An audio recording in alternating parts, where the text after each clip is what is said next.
श्रोता बंधु नमस्कार। अब मैं आपको अगले भाग में ले चलता हूँ।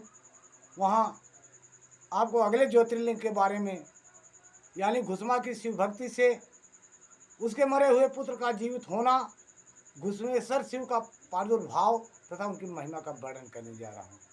आप लोग ध्यान से सुनेंगे तो बड़ा आनंद आएगा। प्रिय श्रोता बंधु, घुसमेश नामक ज्योतिर्लिंग का प्रादुर्भाव का और उनके महात्म का वर्णन करना बहुत सुंदर बात है। वहाँ सदैव भोलेनाथ की कृपा बरसती रहती है। दक्षिण दिशा में एक श्रेष्ठ पर्वत है जिसका नाम देवगिरी है। वह देखने में अद्भुत तथा नित्य परम शोभा से संपन्न है। उसी के निकट कोई भरद्वाज कुल में उत्पन्न सुधर्मा नामक ब्रह्मवेत्ता ब्राह्मण रहते थे। उनकी प्रिया पत्नी का नाम सुदेहा था। वह सदा शिव धर्म के पालन में तत्पर रहती थी। घर के काम काज में कुशल थी और सदा पति की सेवा में लगी रहती थी, यानी पतिव्रता नारी थी। प्रिय श्रोता बंधुओं, सुधर्मा भी देवताओं और अतिथियों के पूजन में वेद वर्णित मार्ग पर चलते और नित्य अग्निहोत्र किया करने के कारण उसका नाम बहुत विख्यात था। तीनों काल की संध्या करने से उसकी कांति सूर्य के समान उदित थी।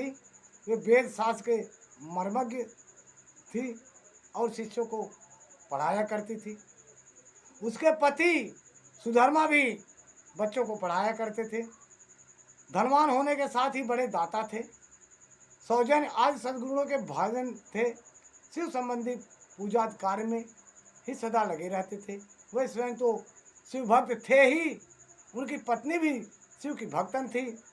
शिव भक्तों से बड़ा प्रेम रखती थी और वो भी प्रेम रखते थे।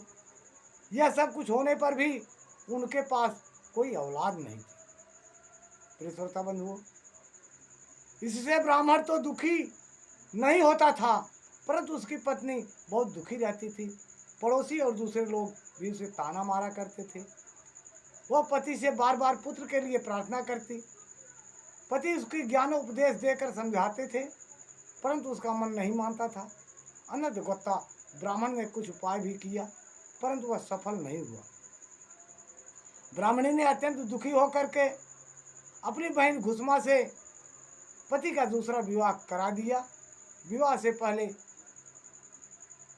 सुधर्मा उसको समझाया कि इस समय तो तुम बहन से प्यार कर रही हो, परंतु जब इसमें पुत्र हो जाएगा तो अच्छा नहीं होगा, क्योंकि तुम्हें इच्छा आ जाएगी। यह सर्व विदित है कि पराई पुत्र से उतना प्रेम नहीं होता। पराई औरत यानी सवतिया डाह फैल जाती है। कभी डाह हो जाएगा तो तुम परेशान हो जाओगी। लेकिन उसकी पत्नी सुधर्मा बोलती है, कभी डाह नहीं करूँगी।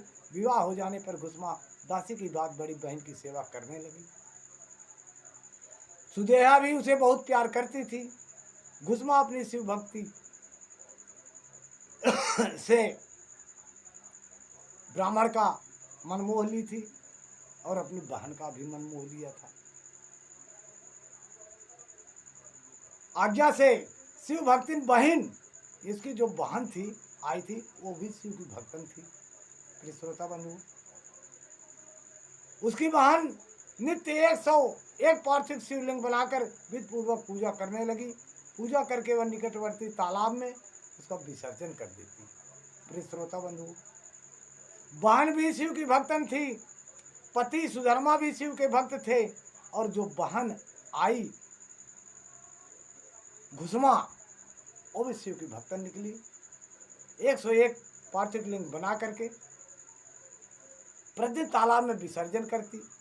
भोले बाबा के चरणों में श्रद्धा विश्वास लुटाती, अपने आप को समर्पण करती, पति की सेवा भी करती, लेकिन शिव भक्ति में उसकी कोई कमी नहीं आई। प्रिय श्रोता बंधु, शंकर जी की कृपा से उसके एक सुंदर सौभाग्य और सद्गुण संपन्न पुत्र हुआ। घुसमा का कुछ मान बढ़ा।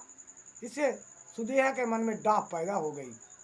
जो सुधर्मा रोक रहे थे, मना कर रहे थे, लेकिन सुधर्मा कहने पर सुदेहा मानी नहीं। अपनी बहन घुसमा को शादी कराई उसे एक पुत्र हुआ और उसका डाह बढ़ गया। समय पर उस पुत्र का भी विवाह हुआ। पुत्र वधू घर में आई। अब तो वह और भी जलने लगी। उसकी बुद्धि भ्रष्ट हो गई और एक दिन उसने रात में सोते हुए पुत्र को छुरे से उसके शरीर के टुकड़े टुकड़े करके मार डाला और कटे हुए अंगों को उसी तालाब में ले जाकर एक बोरी में भर करके कपड़े में लपेट करके उस अंगों को तालाब में ले जाकर डाल दिया, जहां गुस्मा प्रतिदिन पार्थिव लिंग का विसर्जन करती थी। पुत्र के अंगों को तालाब में फेंक कर वह लौट आई और घर में सुखपूर्वक सो गई। गुस्मा सवेरे उठकर प्रतिदिन पूजा कर्म करने लगी। श्रेष्ठ ब्राह्मण सुधर्मा स्वयं भी नित्य कर्म से लग गए। इसी समय उसकी ज्येष्ठ पत्नी सुदेहा भी उठी और बड़े आनंद से घर के कामकाज में लग गई। प्रिय श्रोता बंधु, आगे क्या होता है इसके बाद हम अगले भाग में आपको सुनाएंगे, क्योंकि कथा का भाग जो छोटे छोटे टुकड़े में करके आपके पास भेज रहा हूँ, जिससे आप थोड़ी थोड़ी देर देखिए, उबन न हो और अगले भाग का आप बेसब्री से आगे देखिए, जिससे आपको भी आनंद प्राप्त हो, सुख प्राप्त हो। अगले भाग के लिए आप अगला कैसेट खोलिए। तब तक के लिए नमस्कार, नमः शिवाय, जय श्री गुरु।